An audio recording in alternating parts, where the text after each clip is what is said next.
বহুদিন পরে বাড়িতে এতগুলো আত্মীয় স্বজন, তাও আবার ফুপুরা। আমার 3টা ফুপু, ওনারা যে কবে একসাথে হয়েছে 3জন এক জায়গায়, আমার নিজেও খেয়াল নাই।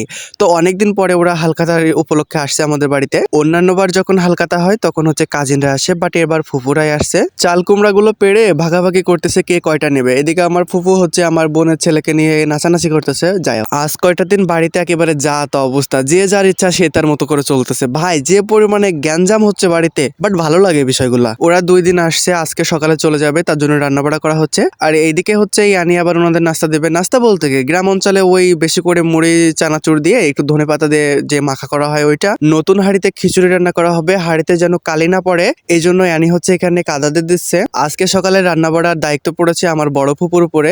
ওনারা ভাই বাড়ি এসেই কাজ করা শুরু করে দিয়েছে। মোটামুটি সবাই যে যার মতো কাজে নিয়ে ব্যস্ত ছিল। উনি খিচুড়ি রান্না করতেছে আর পাবলিক সবাই বসে বসে দেখতেছে। আম্মু হচ্ছে আবার এদিকে ডিম ভাজি করতেছিল। আজকের সকালে খাবার হচ্ছে ডিম ভাজি, সাথে অল্প একটু মাংস ছিল, আর হচ্ছে আমি মাছ ভাজা দেখাচ্ছিলাম। আমরা সবাই উঠানে চেয়ার পেতে খাচ্ছিলাম, আর রানী দেখো পুরো উঠানের ভিতরে বসে পড়ছে। ফহিনী জাত হলে যেটা হয়, না বোন তুই খা খা, তাকাইস না। তো ভিডিওটা কেমন লাগলো অবশ্যই কমেন্টে জানিও।